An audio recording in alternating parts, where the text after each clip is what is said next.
가피풀 말씀 테마. 그분은 위기 상황을 통해 이끄신다. 내가 이 책을 쓰는 동안 어떤 학설이 기독교계에서 엄청난 인기를 얻어갔다.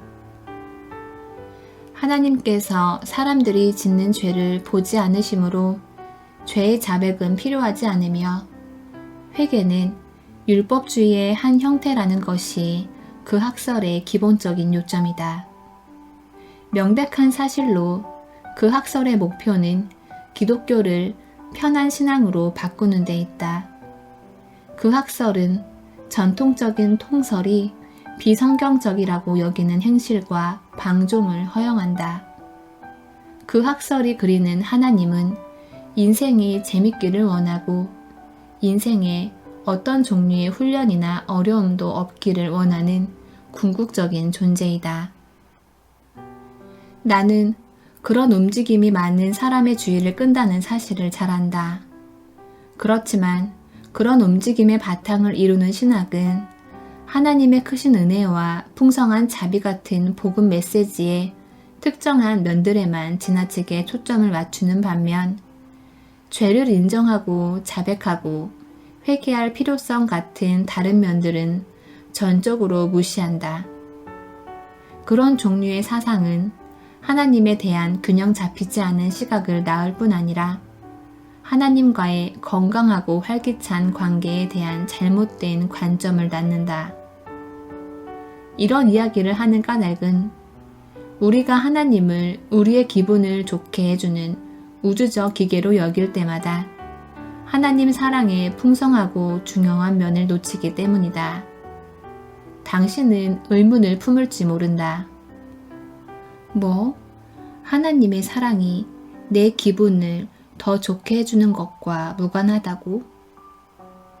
정말 그렇다. 하나님의 사랑은 우리가 더 나은 사람으로 살도록 돕는 것과 관계 있다. 더 강하고, 더 지혜롭고, 더 인정 많고, 우리 인생을 위한 하나님의 크신 계획을 이룰 준비를 갖춘 더 온전한 사람으로 살게 이끌어주는 것과 관계 있다. 인생의 모든 일이 잘 풀려나가는 동안에는 더 강하게 성장하지 못한다. 이 사실을 더 잘 이해하고 인정할수록 더 강한 I 팩터를 가질 수 있다. 우리는 정신적, 정서적으로 새 근육을 키울 때 성장한다. 그리고 도전과 역경에 부닥칠 때만 그런 일이 일어난다. 언제인가 월트 디즈니가 말했다. 나는 인생길에서 겪은 모든 역경과 고생과 장애물들 덕택에 더 강해졌다. 막상 당할 때는 깨닫지 못하겠지만 큰 시련이야말로 세상에서 가장 유익하다. 디즈니는 옳았다. 실제로 고통스럽거나 힘들다고 여길 어떤 일이 때로는 우리에게 가장 유익하다. 하나님께서 우리 안에 바람직한 성품을 키워주려고 종종 문제와 위기 상황을 도구로 택하시기 때문이다.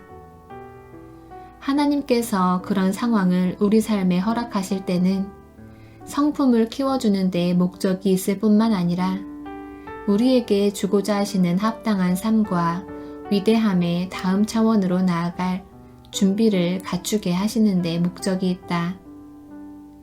나는 당신의 가장 좋은 날들이 당신 뒤에 있었던 게 아니라 앞에 있다고 확신한다.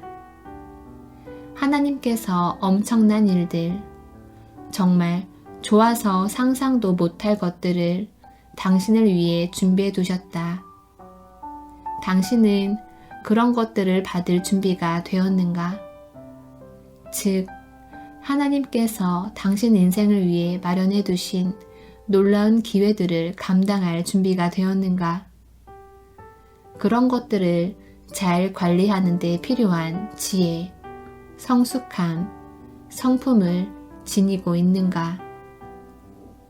하나님께서는 어떤 사람의 인생을 통해 중요한 무언가를 행하기 원하실 때 종종 위기 상황을 통과하게 이끄신다.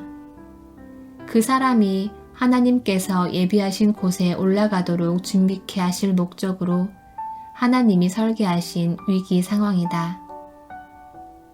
우리가 누구인가 하는 문제의 진정한 본질이 위기 상황 속에서 나타나고 평가받는다. 성경 전체를 통해서 볼 때 하나님께서는 사람들이 먼저 위기 상황을 겪게 이끄신 뒤에 비로소 한층 더 중요하게 높이셨다. 아브라함은 아들을 낳기까지 오랜 세월 기다렸다. 자연적으로 불가능하게 보였을 때도 기다렸다. 이삭을 낳은 후에는 그를 하나님께 희생 제물로 바쳐야 한다는 것을 아는 데서 비롯된 고통을 순종하는 마음으로 견뎌냈다. 결국 이삭은 살았지만 그 상황은 정말 위기였다. 요셉은 형들의 손에 노예로 팔려갔다. 모세는 이스라엘 백성들을 이끌라는 소명을 받았으나 그들에게 모진 대접을 받았다. 여호수아는 40년간 광야에서 방황한 뒤에야 비로소 그의 인생을 위한 하나님의 목적, 즉 이스라엘 백성을 이끌고 약속의 땅으로 들어가는 목적을 이루었다. 다윗은 아버지에게 인정받지 못하고 형들에게 미움받았다. 또한 초라하게 왕으로 기름 부음을 받았고 기회를 얻을 때마다 자신을 죽이려 했던 사울 왕을 섬겨야 했다. 욥은 가족과 건강과 재산을 잃었다. 욥의 친구들은 하나님께서 그의 인생에서 믿음 테스트를 지휘하셨다는 사실을 깨닫는 대신 그가 잘못해서 고통당하는 것이라고 비난했다. 바울은 일시적 실명 상태를 불러온 극적인 회심을 체험했고 그가 육체의 가시라고 부른 불명확한 질병을 앓았다. 위에 언급한 사람들 모두 마침내 하나님의 이야기에서 매우 중요한 역할을 했다.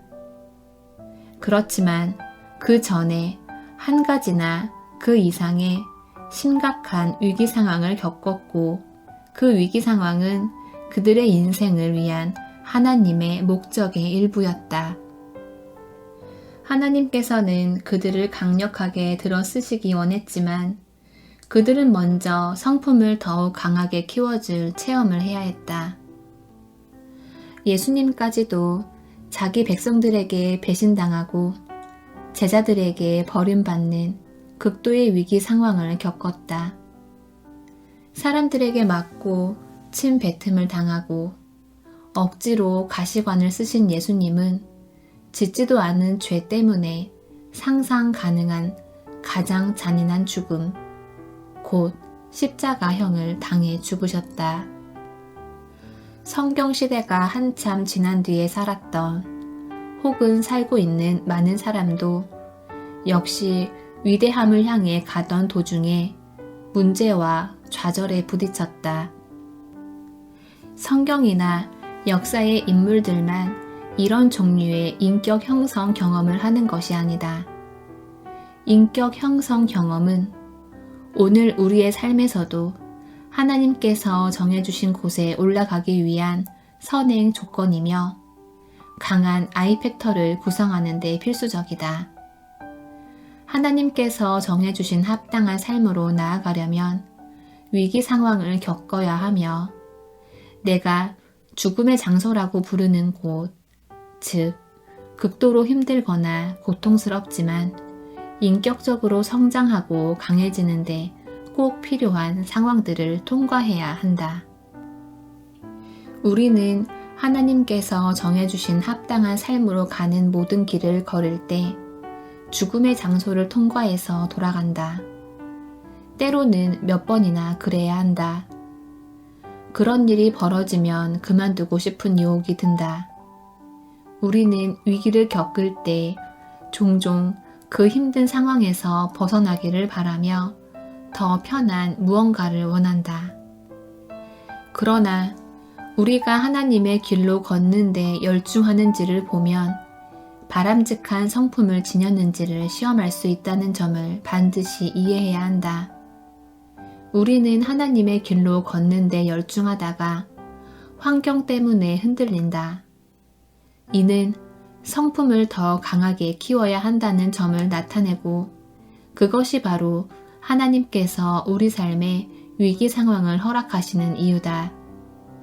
싸움이 한창일 때 포기하면 하나님께서 주고자 하시는 승리를 맛보지 못할 것이다. 하나님이 정해주신 삶을 살고 당신의 꿈을 이루기까지 어떤 시련을 겪어야 하든지 그 시련은 견딜 가치가 있다. 중요성을 향한 여정을 기꺼이 받아들이면 당신이 창조된 목적인 위대함에 이를 것이다. 반 무디의 나를 이해하는 시간 중에서 가피풀 말씀 테마 그분은 위기 상황을 통해 이끄신다.